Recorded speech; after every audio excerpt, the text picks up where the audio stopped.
you start talking about women's self-defense and training women in karate for self-protection purposes rather than teaching them a martial art. Yes.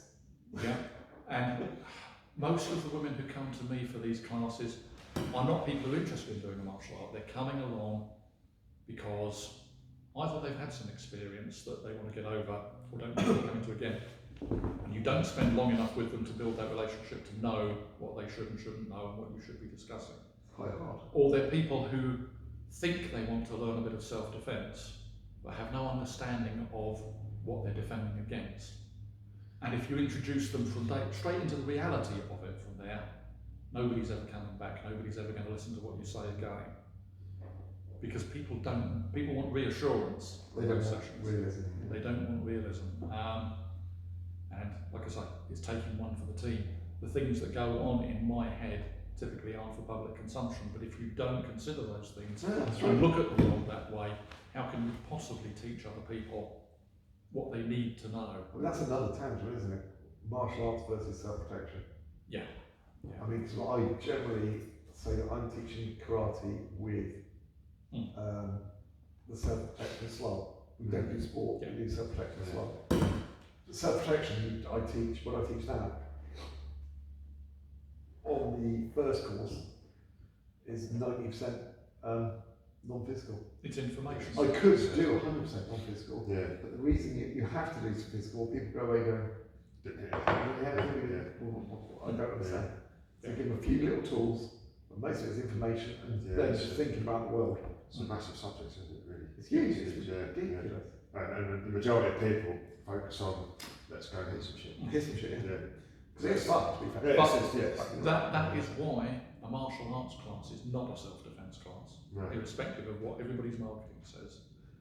And that's the problem. It's not self-defense, it's not self-protection. It may be certain aspects of the physical side of self-defense, but very little of it is. But it's all sold that way, and people think if I want to learn to protect myself, I go to a martial arts class. That's the thing, they think the two are the same. I mean, they are. Yeah. So not even talking just karate, people say, if you want to learn to fight defend yourself, go and do Muay Thai, because I think it's a bit more roughy toughy, don't it? But again, it's a consensual.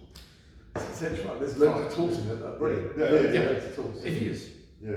But, and again, this is where the contentious bit comes in, is when you're talking particularly about women's self-defense and women in martial arts. Women can come to martial arts class and trade on an equal level with the men. Obviously there are trade-offs to be made and control of that. You can teach women martial arts. But the self-protection or self-defense that we typically teach in a martial arts class is geared at fighting. It's very male-orientated. Most of the stuff we teach is from this is how a fight happens. We're coming with the haymaker, or somebody does this, or they've grabbed you, they're going to headbutt you, they're going to do... These aren't the scenarios typically that women are looking to fight, to face. And we're teaching people how to survive the initial contact, how to get back into the fight, how to finish the fight. Women typically aren't involved in those fights.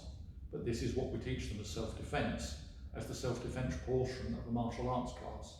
We're treating them as smaller men, and teaching them to fight like men against men. See, that's where I think I am better than those. Okay. And we teach. You now have to justify that. I will justify that. Good. So, I mean, for instance, we have Caroline, who is a mid-60s lady who is very small. Don't teach all the same stuff we teach everyone else. I mean, one, physically we have fair play to everything. We do floor work, so we get to do floor work because she's going to end up on the floor probably at some point, or she could. We get people come to the club and it's like, oh, we'll do some floor work. Have you got any mats? We're like, no, we ain't got any fucking mats. She'll just get on the floor and fucking do it. Her only issue is getting up from the floor to stand it. Yeah, I'm familiar with that concept. But we'll get on the floor. She'll rest on the fucking floor. And she's got like, most of her stuff is geared towards fucking escape. Yeah. One hit, and you've got things like if you get into the grapple, you either do this or this. You've got two options. Those are what you do. Yeah. She gets taught all the martial arts shit as well. But generally, when we're doing partner work, don't worry about doing that like that. You want to do it like this, and we tailor it a bit more. When we do mini scenario things, we try and make sure the women are attacked in more feminine ways. No. Always not a big white hook. Yeah. I mean, we did a great one. So this girl came in, and it was brilliant. She was, I don't know, 14, 15 at the time. And it's her and her sister, and they were scared of physical contact. Mm-hmm. And the first sparring session we ever did was like, we put on the glove, you hit us as we move around. And every time, boom, oh God, I'm sorry. Oh, I'm sorry. And they would apologise for hitting us. Mm-hmm. She was off to university. The last thing we did with the suits and that, you have to walk through the mats to create a corridor sort of thing. And I grabbed her by the arms going, all right, darling, you fucking, so I was acting like a pissed guy, giving her too much hassle, and you know, fucking come with me. She just fucking leveled me with a headlight me, I fucking hit the floor, she just fucked off. I was so proud. Yeah. It was just, but I mean, it requires specific thought. And my club is small enough that I can do it. Yeah. I think that's the thing. If you've got a massive, massive club, you can't do it. No, well, again, it's still down to mindset.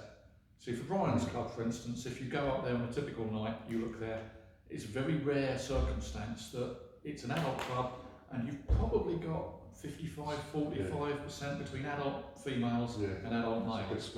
It's a really good split and it's a really good proportion of each. But what started me thinking about this is looking at seminar photos, looking at our seminar photos and other people.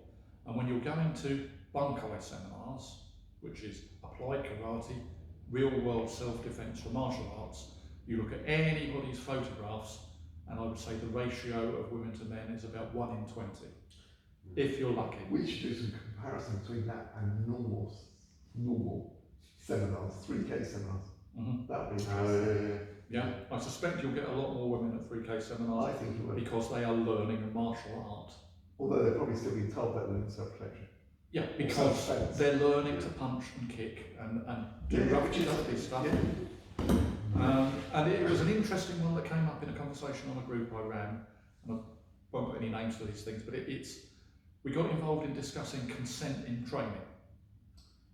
Yeah, and I was talking about consent with one of the ladies who was one of your students, in as much as having to understand where appropriate contact was, what level people were comfortable with, what else was going on.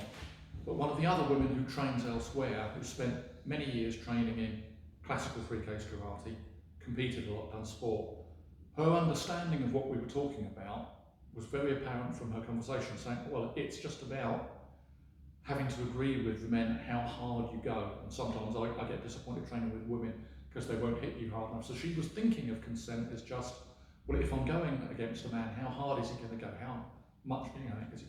Yeah. And this is the difference between learning a martial art and thinking you're learning to defend yourself, and learning proper self-defense, self-protection, whatever you want to call it, and the things that are involved in that, how uncomfortable you have to get with things, what things you really need to reconcile yourself to in order to do it. Yeah. So the understanding is just not there in typical martial arts classes for what female self-defense is. No, I would agree entirely.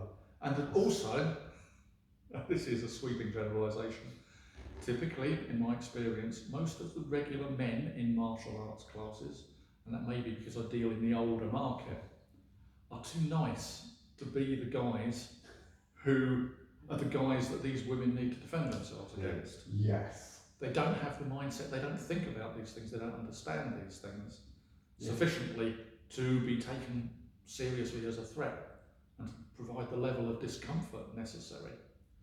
Yeah, that's right. And you've got to be careful, because women who come to self-protective classes and go to martial arts, some of them have had some trauma. Yeah. You can trigger that way well too easily. Yes. So we had one at a seminar, and we were doing something on the floor, and she was like, no, I can't do that. And yeah, that's fine. You can't do it, you can't do it. She was doing it with, was it her son, I think, was there? And I was talking to her a bit, and didn't ask her what happened or anything like that, obviously, but because I was only there for a day. But by the end of it, she actually let me do it with her, because she was comfortable enough. And I thought, fucking hell, that's a big step. You could tell. And I was thinking, okay. But she's perfectly happy doing all the other 3K stuff that they did. So there was like 7 or 8 instructors, all that stuff. She was totally fine with it. But as soon as it got anywhere near reality, like, fucking hell, you could see, she was like, I don't know how I fucking do that. And that shows the different mindset. Yeah. Totally different. It's a completely different thing. And see, I can never quite get my head around this side of it, is that I seem to get a lot more trust out of people than is warranted. Things that they're not things that they're not comfortable to do with other people, they're comfortable to do with me, despite the fact that I am probably more attuned to all the really unpleasant stuff that I would do than all these nice guys. But I think the level of discomfort transfers. If you are comfortable and confident and you know where the lines are drawn in your own mind and you have that understanding, and you convey that in what you do, then people will allow you to go further. But one of the things I pointed out on this group, and I still feel true, having dealt with some people who've been on that side of it, is that all the things I say and all the things I do that give you that level of confidence to train with me and do these things are all exactly the same things that would be said and done by somebody who is grooming you with ill intent. Yep. So there is absolutely no way to distinguish one from the other, just on that field, because the trouble is with... And they're still comfortable with you, Bob, as well. They are still comfortable with me. Bob's groom is a good thing. Well, but yeah, this is where the problem is that you cannot apply a set of rules saying, well, if somebody, you get comfortable with somebody, you build a relationship with somebody to do these things, and you'll let, because there's exactly the same things that somebody with ill intent will do, and they are better at being insincere than I am, and that is quite a high bar. Trust me. And it's quite worrying, really, because if you look at karate, I mean, and I don't know who first said this to me, but karate is an area that's very easy for someone who's literally a bit of a fucking novice, which doesn't have to be actually particularly athletic, and could be, have no real leadership skills or anything, to get into a position of power where people literally almost worship you. Yeah. It's the perfect grooming scenario. That, religion, Boy Scouts. Yeah, any of those, and that's why you see it happen so often. It's so much the religion itself, isn't it? Martial arts, like people follow them. Well, to be fair, grooming activity. I know it's a contentious thing, but I don't see the difference between traditional martial arts and religion, in as much as the majority of people follow everything that you say and do on blind faith. There is no evidence, there is no proof, there is no questioning, it's all done on blind faith. So to all intents and purposes, it is a religious... Well, it comes back to the discussion we were having earlier, Fucking think for yourself a bit. But again, talking about knobheads in karate instruction, and there are many and varied reasons for that. But one of the scariest things I ever heard said when I was trying to push it through somewhere was somebody said to me, yeah, but some of our instructors may not want to be CRB checked.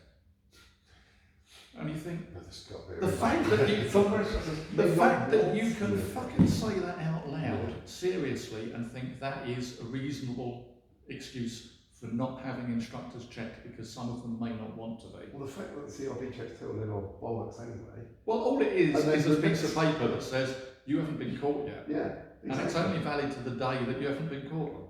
Which is quite... And to say they may not want to, you're like, fucking hell, that's mad. Well, it shows a mental attitude that is just beyond the pale, Wow. Yeah.